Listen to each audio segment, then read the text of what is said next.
Até agora nós passamos por 7 das marcas de um membro de igreja saudável, né?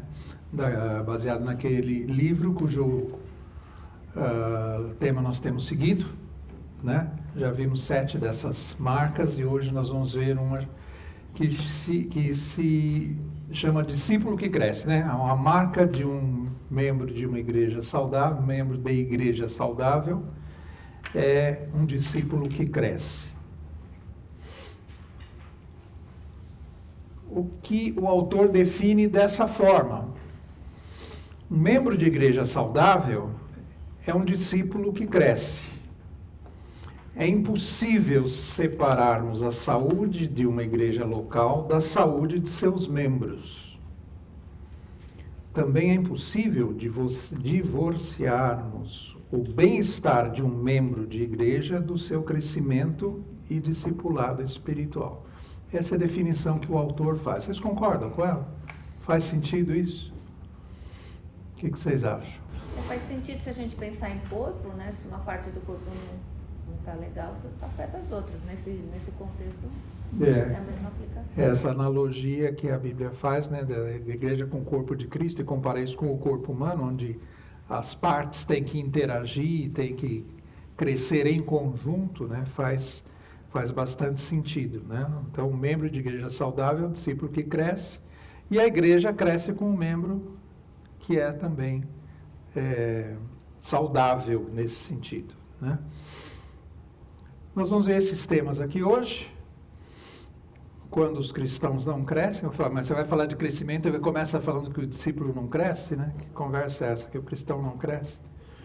Nós vamos ver problemas em nossas opiniões sobre o crescimento. O que nós pensamos sobre o crescimento? Será que nós estamos de acordo com o que a gente entende sobre crescimento? Vamos ver o crescimento que nós desejamos ver, o fato de que nós crescemos para um objetivo específico, que é sermos semelhantes a Jesus. E vamos depois ter, na conclusão, algumas perguntas para reflexão que a gente vai interagir um pouquinho aqui. Então, quando os cristãos não crescem, né? É uma realidade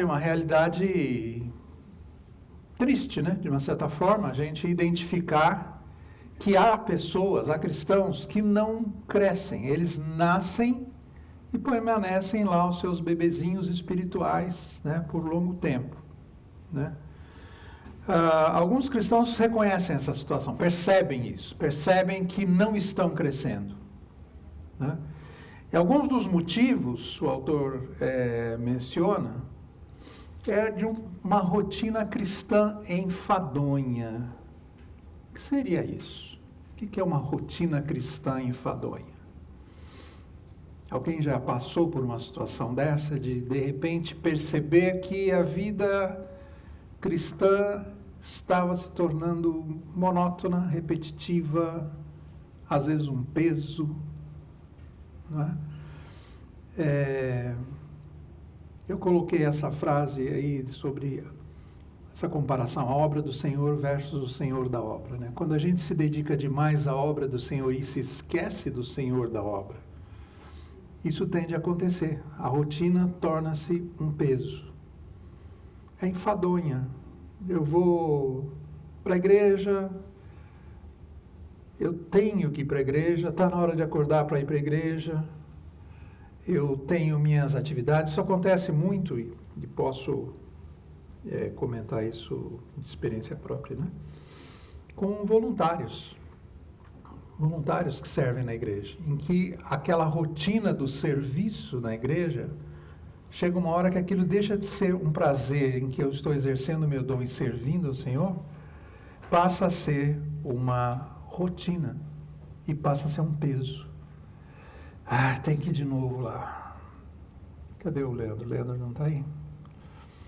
Tem que ligar o som, tem que ligar a câmera. O Sandro tem que ligar aquela câmera que fica seguindo a gente, assim, olha, a gente vem para cá, ela vem seguindo a gente, né? Tem que ligar o som, né? Tem que chegar mais cedo para ensaiar para o louvor. Eu tenho que sair de couro. Nossa, eu queria tanto tirar uma soneca, gente. Essa rotina acaba se tornando peso, né? E às vezes a pessoa percebe isso. Algumas pessoas chegam a perceber isso. Poxa vida, eu preciso mudar essa rotina. Servir ao Senhor, o serviço ao Senhor, não é tão importante como o próprio Senhor. E eu tenho que voltar meus olhos de novo para Ele. Algumas pessoas não reconhecem isso. Algumas pessoas não percebem e vão ficando nesse marasmo espiritual, né? E pode chegar numa situação que seria a questão da estagnação espiritual, né? Uma espécie de um atoleiro espiritual, que você se atola e não consegue mais progredir. Algumas pessoas ficam acomodadas, né? O autor menciona a questão da superficialidade, das pessoas que se acomodam com uma vida cristã rasa. Se acomodam com isso. Eu vou à igreja, eu assisto o culto, vou para casa, levo minha vida, no outro domingo eu volto para o culto. Fica nessa superficialidade, não há um contato maior, mais íntimo com o Senhor, nem com a sua palavra. E há o outro lado também, né? A questão dos orgulhosos. É a pessoa que fala assim, não, agora eu já sei tudo. Afinal, eu tenho 40 anos de convertido, né? Já frequentei tal e tal igreja. Eu estudei com tal e tal professor no seminário XYZ. Eu fui discípulo de não sei quem, já sei tudo, cresci tudo que tinha para crescer. E a vida se fica estagnada do mesmo jeito, você achando que já chegou lá e não tem mais para onde ir. Essa é a questão do orgulho.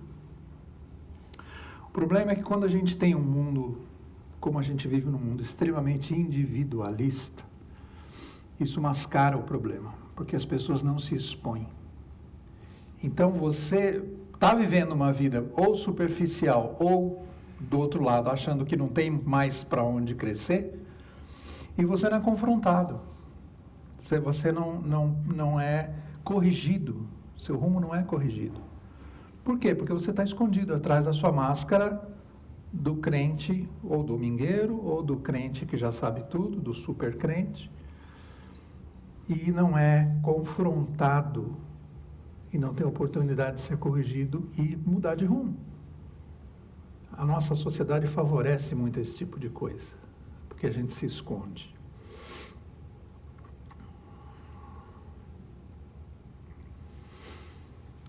Agora, nós temos que enfrentar esse problema, né? O normal, né, para o cristão é ele nascer e crescer.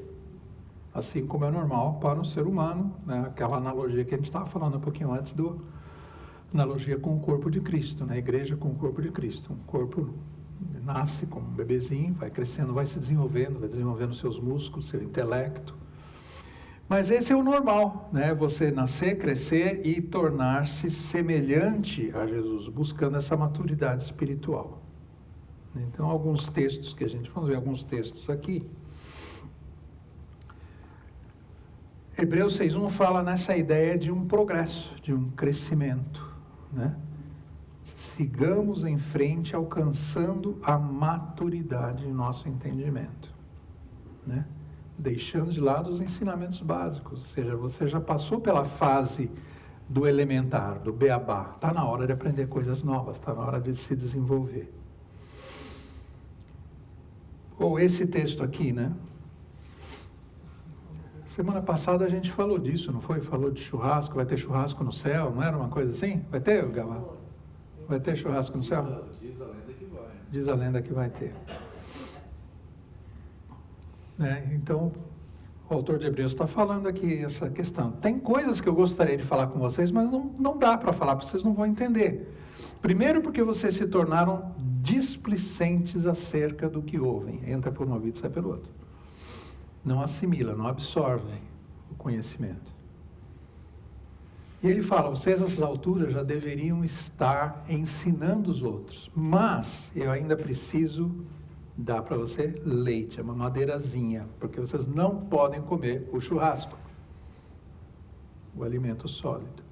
Quem se alimenta de leite ainda é criança e não sabe o que é justo. Então isso descreve aquele crente bebê espiritual, né? Que estagnou, que parou de crescer. Tem muitos textos aqui, eu acho que a gente não vai poder ler todos eles, né? Mas Paulo, escrevendo aos Filipenses, fala uma coisa bastante interessante, né? O Paulo, né? Dono da cidade, São Paulo, tal. Ele diz, não estou dizendo que já obtive tudo isso. O que é tudo isso? Ele estava descrevendo antes o pedigree dele.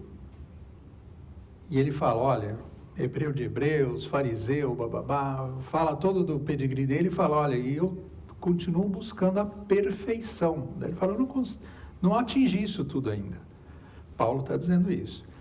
Prossigo a fim de conquistar essa perfeição para a qual Jesus Cristo me conquistou. Eu prossigo para o final da carreira. Ele tinha um objetivo, ele sabia que ele ia ter que correr até o fim para crescer, para se desenvolver. Bom, nós vimos que existem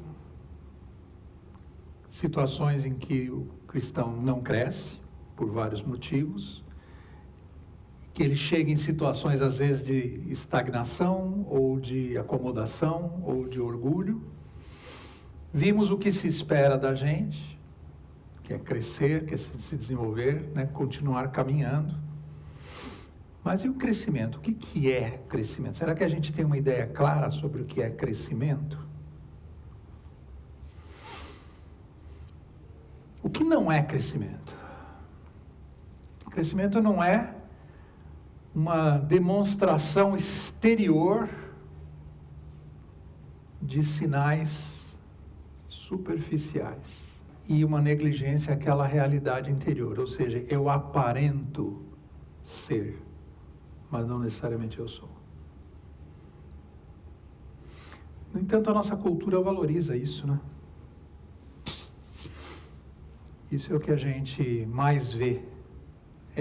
Você é aquilo que você aparenta ser, não aquilo que você é de fato no seu interior. E eu citei como exemplo aqui as redes sociais, né? As redes sociais são mestras nisso, né? Eu achei essas ilustrações numa palestra que falava sobre os pecados capitais e a versão atualizada deles, né? Então ele compara a inveja com o Facebook, a vaidade com o Instagram, a raiva com o Twitter e assim vai, né? Gula deve ser o iFood, então? Gula, o iFood, preguiça era o Netflix. Ganância era o LinkedIn. Mas eu não sei se é tanto ganância como é a questão de você querer realmente parecer, né, mais o que é. Inclusive tinha um que era interessante, que comparava a realidade do Darth Vader com o LinkedIn do Darth Vader. Então, a realidade é assim, Anakin Skywalker, assistente do imperador. No LinkedIn, como é que era, né? Lord Darth Vader, né? Então, assim, entre outras coisas, assim, sou pai de uma princesa, o que me faz praticamente rei, né? E assim vai, era uma lista enorme de atributos, né, que tinha do LinkedIn do Darth Vader. Eu não coloquei aqui, mas tinha isso. Mas é o que você vê, se você quer conhecer uma pessoa de verdade, mais do que conviver com ela, olha o que ela posta nas redes sociais. Você vai saber o que ela pensa de fato, o que está no coração dela, porque aquilo brota de uma certa forma sem censura, é um negócio engraçado. As pessoas se acham livres para falar e se expressar de uma maneira que não fariam, talvez, ao vivo, assim, né? É muito engraçado isso. Mas é o que o mundo valoriza. Essa é uma pessoa de opinião, essa é uma pessoa bonita, essa é uma pessoa feliz, né? E assim vai. Então, o crescimento, vamos definir isso, né? O que não é. Para começar, não é o fato de você ter um exterior que aparente você ser uma pessoa espiritualmente madura e desenvolvida. Jesus, então, contou essa história para a gente, né? Sobre o fariseu e o publicano. Em seguida, Jesus contou a seguinte parábola àqueles que confiavam em sua própria justiça e desprezavam os demais. 2 homens foram ao templo orar. Um deles era fariseu e o outro cobrador de impostos. O fariseu, em pé, fazia essa oração: Eu te agradeço, Deus, porque não sou como as demais pessoas, desonestas, pecadoras, adúlteras. E com certeza não sou como aquele cobrador de impostos. Jejuo 2 vezes por semana e dou dízimo de tudo o que ganho. Mas o cobrador de impostos ficou à distância e não tinha coragem nem de levantar os olhos para o céu enquanto orava. Em vez disso, batia no peito e dizia: Deus, tem misericórdia de mim, pois sou pecador. Eu lhes digo que foi o cobrador de impostos e não o fariseu quem voltou para casa justificado diante de Deus. Pois aqueles que se exaltam serão humilhados e aqueles que se humilham serão exaltados. Nesse texto a gente aprende algumas coisas muito interessantes sobre a ideia de crescimento. Uma das coisas é essa questão da armadilha do desempenho, né? Isso é muito comum no mundo corporativo. Quem vai para o Avaí, para o Sales Club, é o cara que vendeu mais, é o cara que se destacou de alguma forma na sua área, entre os seus colegas. Nos esportes, a gente valoriza aquele cara que faz mais cestas durante o jogo, quem tem mais pontos no campeonato, que é, na verdade, o cara que vai ser o campeão, né? O time, o jogador, tudo isso é valorizado baseado em desempenho. E aqui a gente vê, nesse exemplo, o fariseu mostrando exatamente isso, né? Eu jejuo 2 vezes por semana, eu dou o dízimo de tudo que eu ganho. Ele tinha uma lista de métricas, né, pelas quais ele avaliava a maturidade espiritual dele, o crescimento espiritual dele. Isso é uma das situações que esse texto mostra para a gente. Uma outra é a pessoa se julgar pelos padrões errados, né? Qual é o padrão que a gente deve seguir para medir a nossa vida espiritual? É sermos semelhantes a Cristo. Não sermos semelhantes ou melhores do que aqueles outros, né? Não sou como os demais, enganadores, mentirosos. Principalmente não sou como esse pobre cobrador de impostos, aí, esse bandido traidor, né? Não sou desse jeito. Não sou invejoso, não sou orgulhoso. Isso é o que ele estava querendo dizer ali. Mas esse é um problema para nós todos, né? De nós nos avaliarmos pelos padrões errados, né? Tá certo, eu não sou tão espiritual quanto deveria ser, mas sou melhor do que aquele manezinho ali, né? Eu já não faço aquilo que ele faz, não penso como ele pensa, sou um ser evoluído, né? É o fariseu, a versão religiosa do beijinho no ombro. É beijinho no ombro, é a versão atualizada, versão 2022, né?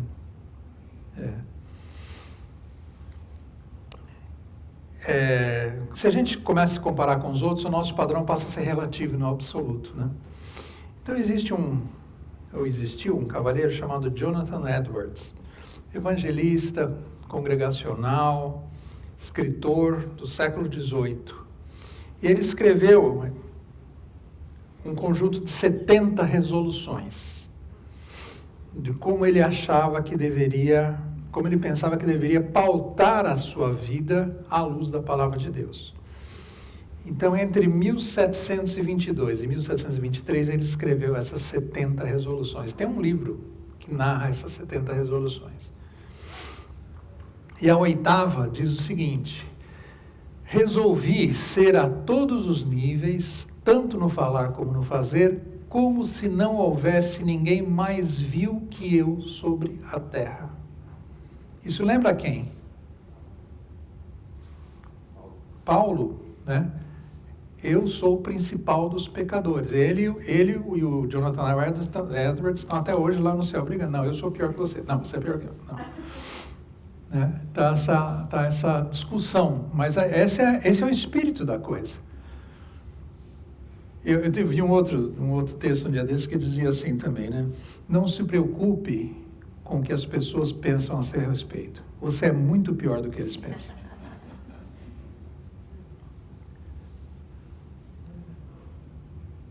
E ele entende que esse reconhecimento seria uma oportunidade dele confessar os próprios pecados e a sua miséria a Deus. Isso deveria ser a atitude correta, né? E o que o fariseu estava fazendo ali naquele texto, e sinaliza para a gente uma bandeirinha vermelha, né? É não depender dos nossos esforços pessoais para o crescimento. Né? Nossos méritos, nossas conquistas, nossos títulos, né? Alguém quer dar algum exemplo de situações como essa? Como a gente pode chegar diante de Deus e mostrar nossa carteirinha, né? Tá uma carteirada em Deus no Senhor, mas olha, diante de Deus ou diante dos outros também, né?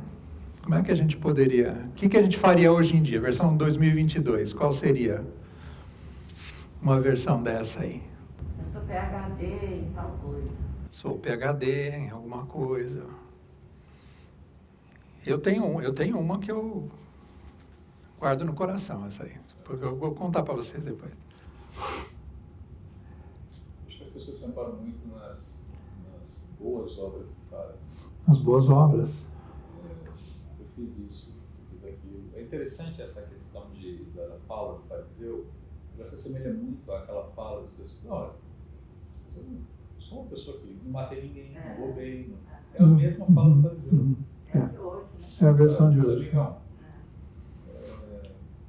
No crivo de Deus, ninguém faz. Você pode não ter roubado, você pode não ter matado, mas você continua sendo pecador.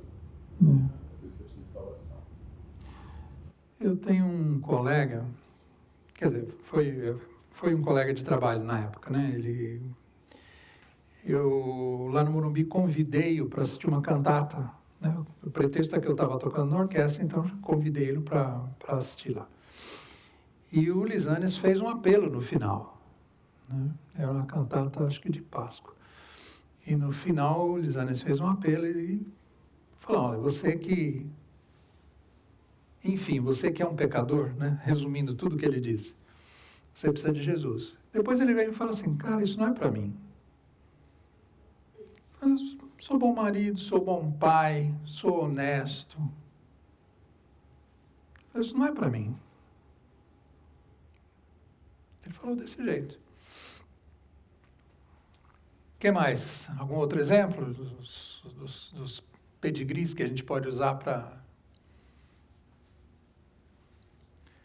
Eu vou dizer qual é o meu. Eu não só já assisti aula com o Dr. Shedd, como eu morava a 300 metros da casa dele. Explique quem é o Dr. Shedd, talvez nem todo mundo saiba quem é o Dr. Shedd. Dr. Shedd foi, falecido hoje, foi um grande professor, um grande teólogo. Existe, inclusive, a Bíblia Shedd, né, que algumas pessoas têm, que tem estudos dele, comentários dele. Obviamente, a Bíblia não foi escrita por ele, né? Mas tem comentários e estudos, né, sobre os textos feitos por ele. Uma pessoa extremamente respeitada, né, no mundo evangélico. Eu morava, até ele falecer, nem 300 metros da casa do Sheddão. Para vocês é Dr. Shedd, para mim era Sheddão. Tá? Vai pegar até uma vibração, assim. Passava em frente à casa dele. Dava tchauzinho. Ele não estava lá, mas eu dava tchauzinho para ele. uma das questões do chat que eu achava interessante numa pregação, foi a gente saber do profundo conhecimento dele, ele virou para todo mundo e falou, quanto mais eu me aprofundo, descubro que menos sei. E aí aquilo a gente ficou, poxa, sendo o chat falar isso, imagina a que nível nós estamos, né? Então era também uma pessoa profundamente humilde, né? Era humilde, sim. Era uma característica dele, né? Realmente ele demonstrava bastante humildade, apesar de todos os títulos, de todo o conhecimento e reconhecimento que ele tinha das pessoas, né? E o Chet tinha uma tirada engraçada, né? Quando ele ia dar uma aula, ou estava fazendo alguma coisa, e alguém discordava dele e dava uma ideia estapafúrdia, ele falou assim, por que você não escreve um livro sobre isso?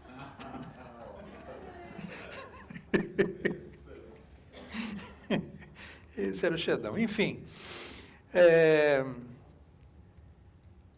o fariseu demonstrou isso, mas eu entendo que se a gente olhar para dentro, de vez em quando a gente faz umas coisas dessas também. Eu faço umas coisas dessas de vez em quando também.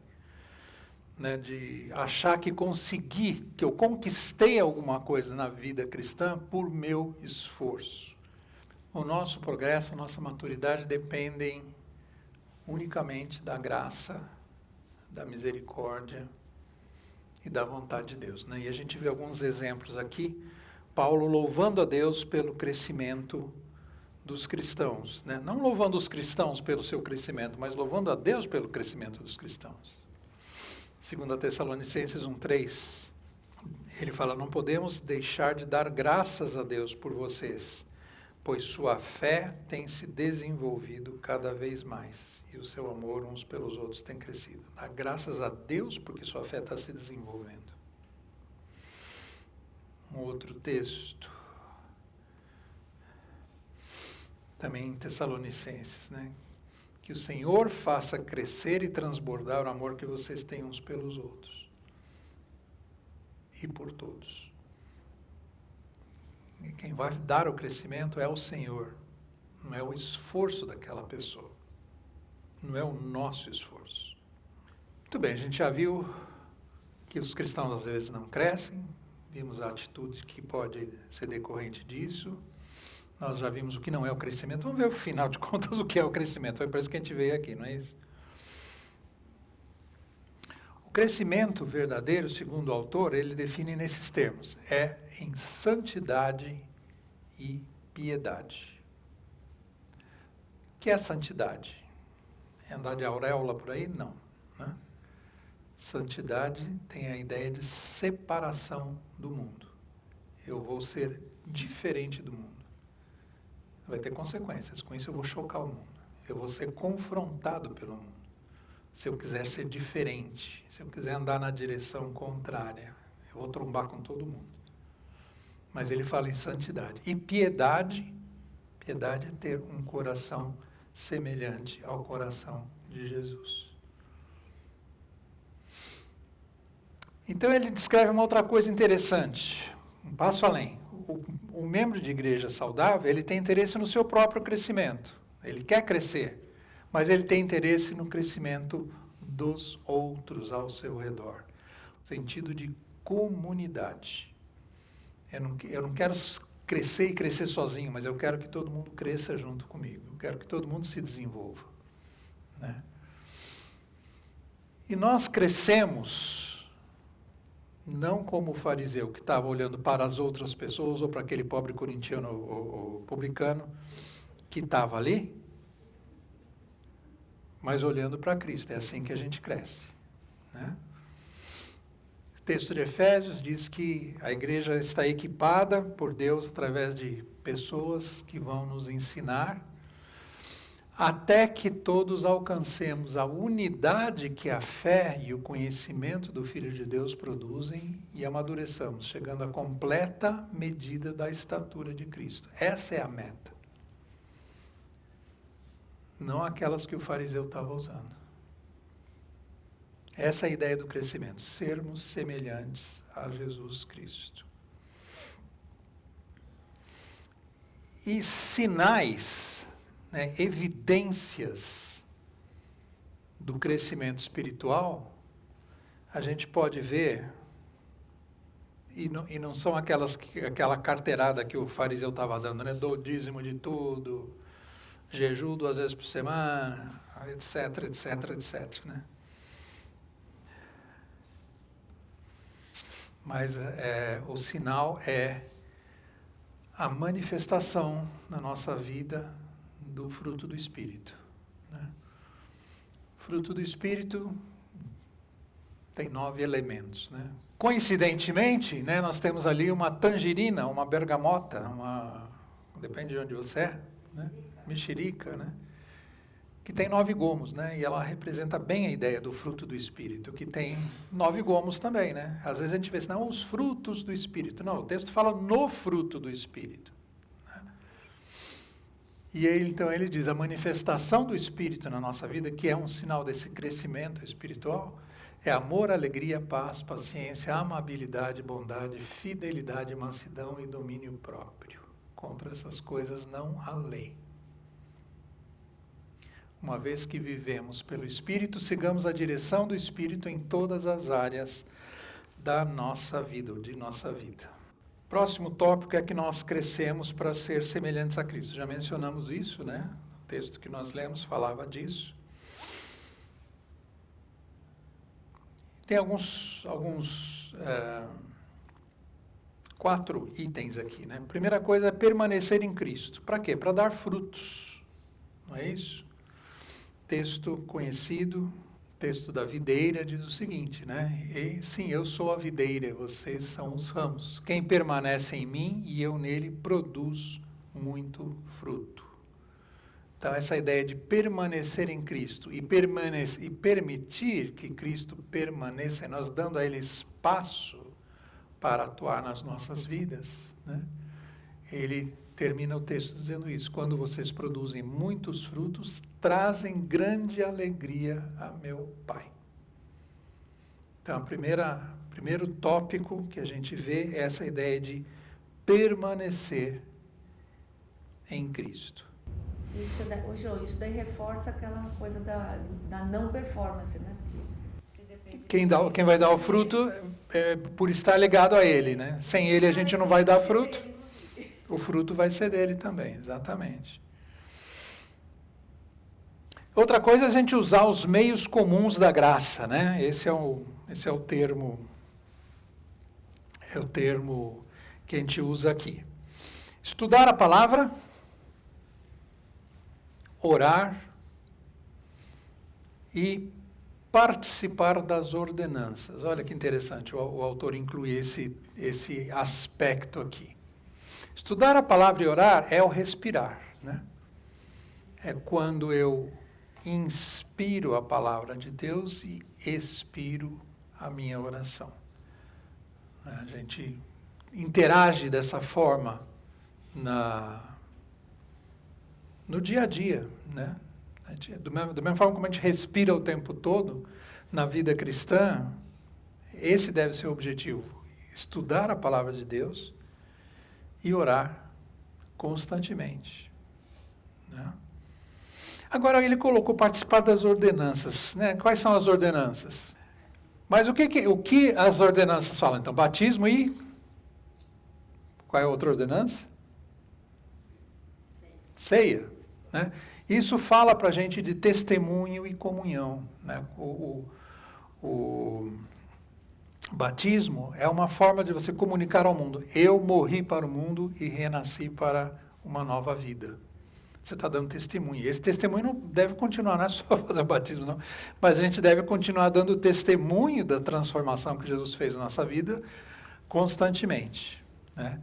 E a ceia fala de comunhão, né? A gente lembra de Jesus com seus discípulos tendo aquele último momento de comunhão com seus discípulos. E quando nós fazemos isso em comunhão, em grupo, em comunidade, nós estamos juntos celebrando a morte do Senhor, que foi a recomendação que ele fez para a gente. A morte e a ressurreição do Senhor. Vamos celebrar isso. Isso, então, essa participação, e aqui nós estamos falando de membros de igreja, não estamos falando de crentes soltos no mundo, estamos falando de gente que vive em comunidade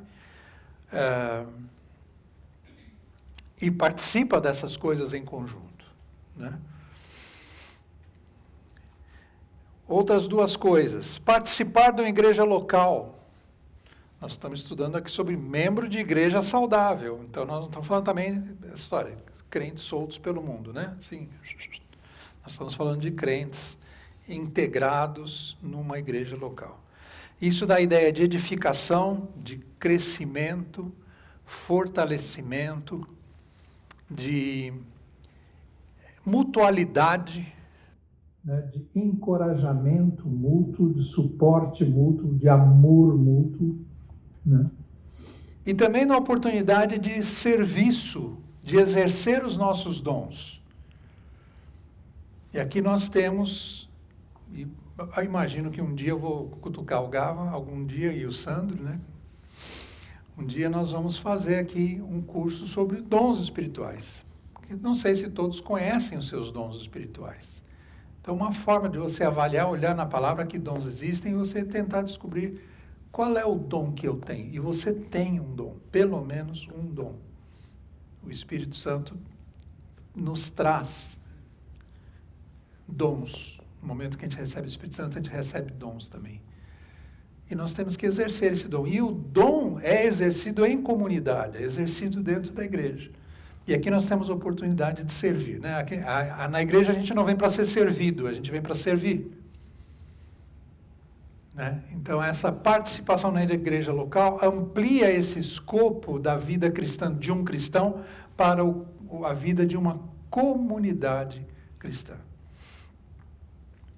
E meditar na volta do Senhor Jesus, né? Que traz para a gente a ideia de santidade e pureza que a gente comentou, e de sermos vigilantes, né? Em Mateus 25, Jesus fala da parábola das virgens, de sermos vigilantes, estarmos atentos à volta do Senhor Jesus.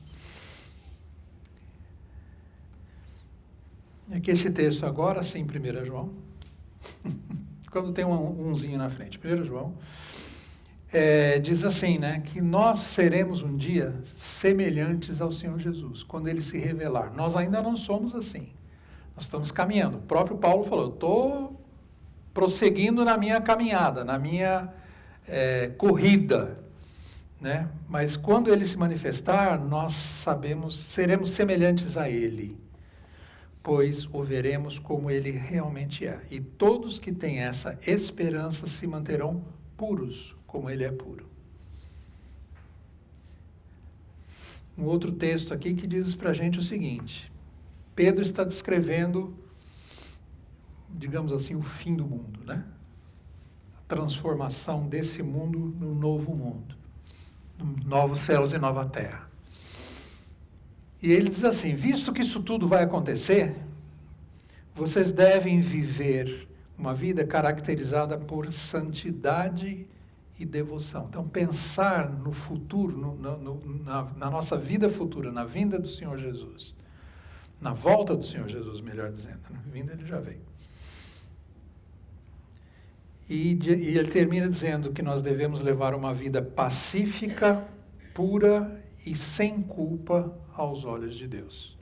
Pensar na volta de Jesus deve nos levar a pensar numa vida diferente, de encontrarmos o Senhor Jesus vivendo uma vida santa e pura. Isso deve ser uma coisa que está na nossa cabeça, nos fazendo pensar, porque a volta do Senhor está próxima, né? Paulo já dizia isso, os apóstolos já pensavam isso. A gente sempre tem que pensar que ela está próxima, porque a volta do Senhor será iminente. Será inesperada. Não vai ter aviso, né? Então a gente deve viver de forma como se Ele fosse voltar hoje. Isso é um desafio para a gente, né? Porque isso entra em conflito com nossos desejos pessoais, nosso orgulho, né? Porque eu quero viver a vida que eu quero viver. E o desafio é viver a vida que Deus quer que eu viva.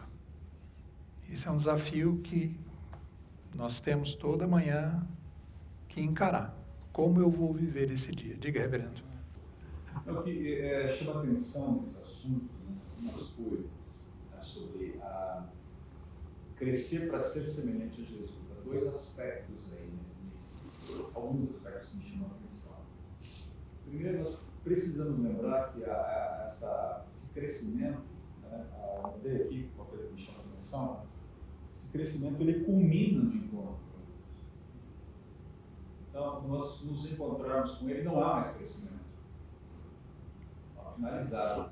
Zerou não, né? Está acabado. Devemos chegar na estatura do varão perfeito, né? Mas existe esse processo de entender que o crescimento, na verdade, nada mais é que um resgate, um redirecionamento do homem agora habilitado por Deus, a sua condição de santidade tal como ele foi criado por Deus.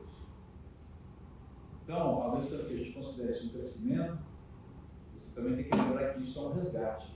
Você está sendo tirado de uma condição de deterioração para ser reconduzido a uma condição original. Só que agora confirmada, santidade confirmada. E essa questão de viver na iminência da volta de Cristo, ela precisa ser vivida com essa aspiração pelo encontro, não com o medo desse encontro. Ela vai viver com vontade, bonitinho, senão Deus vai mandar um raio na cabeça. Sim. Não é medo pelo encontro, é um desejo pelo encontro. Um desejo para que esse dia chegue, para que a obra seja consumada. Né? Então isso muda completamente a perspectiva, isso traz um aquecimento do coração, aquece o coração, aquece o desejo de realmente, ok, é isso mesmo, quero caminhar em novidade de vida, porque esse é o meu chamado, essa é a minha inspiração, e mais, Deus me fez para ser assim. Quando a gente foge disso, a gente está dizendo para Deus, eu quero ser, mas é por isso que tem muita gente que diz, o céu pode esperar. O que o céu pode esperar? Porque a vida aqui está bem boa. Não estou dizendo que a vida não pode ser boa, mas ela vai ser melhor. Então, viva a vida aqui bem boa, tendo como meta chegar na vida melhor, né? E vivendo na métrica dessa vida melhor. Basicamente, essa é a questão do crescimento. Senão, o próprio processo de crescimento pode se tornar uma rotina que vai minar o crescimento. Esse é o grande perigo da coisa. A gente vê o discipulado como uma obrigação que eu tenho que cumprir, porque senão, não funciona. Crescer por obrigação versus crescer porque eu tenho um anseio de ser igual. Porque eu desejo a isso. E com relação à questão do medo que você comentou, tem a ver com o texto que você leu também no outro domingo, né, de Tessalonicenses, que diz que descreve o que vai acontecer, né, o Senhor vai vir nos buscar, os mortos em Cristo ressuscitam primeiro, depois os vivos seremos arrebatados. Portanto, animemo-nos uns aos outros com essas palavras. Algumas versões falam consolemo-nos uns aos outros com essas palavras. Então não é a ideia de vou fazer isso porque estou com medo, não, eu vou fazer isso porque eu quero encontrar Jesus. Né? Alguém, a gente gosta de agradar essa pessoa. Eu acho que isso é bem importante a gente lembrar. Não é só a obrigação, mas é realmente por amor, porque ele, até esse amor que a gente tem por ele, é ele que dá. Fica mais fácil, né? Quando a gente gosta, fica mais fácil de fazer. Perde aquela coisa mecânica, né? Fica saudável, né? Concluindo então, um resumão aqui, né? Um membro de igreja saudável cresce em semelhança com Cristo, em santidade e maturidade. Né? Na dependência de Cristo, sua palavra e da igreja local, ou seja, esse crescimento não virá de esforço próprio, nem de méritos próprios. E isso que o reverendo irmão Gava acabou de falar, né? Não pararemos de crescer até chegarmos à plenitude de Cristo. Lá estaremos completos. De que maneiras erradas temos medido ou pensado no crescimento? Nós vimos a forma certa, vimos a forma errada, e ele levanta essa pergunta, de que formas erradas nós temos pensado nisso? Um exemplo, posso dar um exemplo? Uma igreja que eu frequentava, muito tempo atrás. Havia um quadro no hall de entrada da igreja, com o nome de todos os membros, mês a mês, e estrelinha nos meses em que você tinha dado o dízimo. Lembram disso ou não? Essa moda pegar aqui Vocês lembram? Aqui a gente vai fazer isso no aplicativo, né?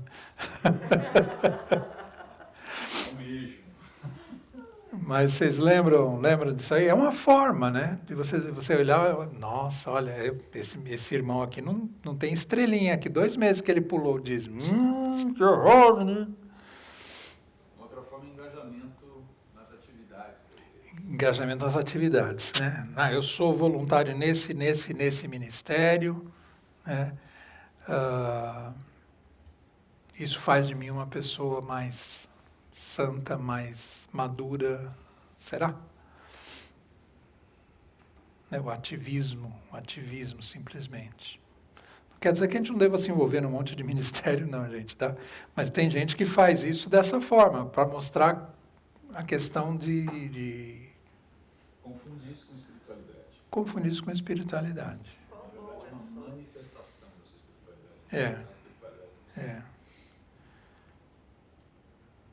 Eu conheço um caso triste de uma pessoa que se separou da esposa porque ele queria dar mais atenção à igreja do que a ela. E ele falou assim, eu tive que me separar dela porque eu queria ir para a igreja todo dia e ela queria que eu ficasse com ela. Que absurdo.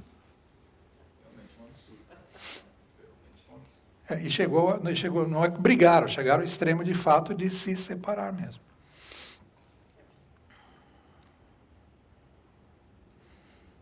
O que mais? Mais alguma ideia aí? Ou a próxima? De que maneira nós temos crescido? Como nós estamos cultivando esse hábito de crescimento espiritual? O que a gente tem feito realmente de certo, né? Considerando o que foi apresentado, o que a gente considera formas certas de crescimento? O que a gente tem feito?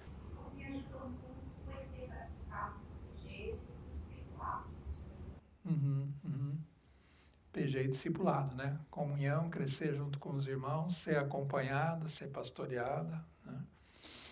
Parece bastante para esse ânimo de continuar Fortalece a gente, né? Eu estou aprendendo a amar mais as pessoas. Aprendendo a amar mais as pessoas, apesar das diferenças, né? Nem todo mundo precisa pensar igual a gente para a gente poder amá-la em Cristo, não é verdade? O que mais? EBD. Né? Abrir a palavra e estudarmos juntos a palavra. É uma forma da gente desenvolver essa ideia de um crescimento saudável. Propósito, nas próximas 2 aulas teremos o professor Vanderlei. Não percam. E hoje em dia, o que a gente sente mais falta na nossa vida, em termos de como desenvolver e o que eu vou fazer a respeito disso? O que tem faltado? Alguém se manifesta? Alguém quer palpitar? O pessoal meu, eu acho que é muito importante, mas a correria da vida. Quando você vê, já passou, você sente até saudade. Então, eu posso dar um exemplo bem prático disso, né? Tem dia que a Yara e eu vamos fazer a nossa devocional 10 horas da noite, porque a gente acordou, teve que ir a médico, teve que fazer aquilo, teve que ir ao laboratório, teve que fazer não sei o quê, na hora que chegou assim, e não fizemos a devocional hoje. 10 horas da noite a gente vai fazer devocional. Como fizemos ontem, né? Acho que tem um negócio que, quando eu era criança, vou falar quando eu era pequeno, Quando você era jovem? quando eu era jovem, mais jovem, Mais jovem, muito mais jovem. a gente cantava na escola dominical, leia a Bíblia e faça oração se quiser crescer. Se quiser crescer. E hoje a gente quer crescer por outros meios. É. Não precisa ler a Bíblia nem fazer oração. Tem várias outras coisas que a gente pode crescer. Né? Mas isso que você falou é muito curioso, porque a gente vive numa época em que as pessoas já se consideram prontas para tudo. Isso é cultural. O sujeito sai, ele vai para o primeiro trabalho, você está pronto para assumir a gerência, a média gerência, a diretoria. Então, todo mundo está pronto para tudo. Ninguém precisa percorrer uma trajetória, lidar com as dificuldades. E essa mentalidade se estabeleceu na igreja também. E quando eu acho que eu preciso de alimento, eu alimento nos meus termos, do jeito que eu quero, na medida que eu quero, e aí do pastor se ele não me atender. Aí do professor da escola bíblica, aí do líder do PG. Então aquela história de ser abastecido nos termos que a gente quer, quando a gente acha que precisa. E geralmente não se acha que precisa. Até que a fatura chega, bate na porta e diz, é o frio. Ups.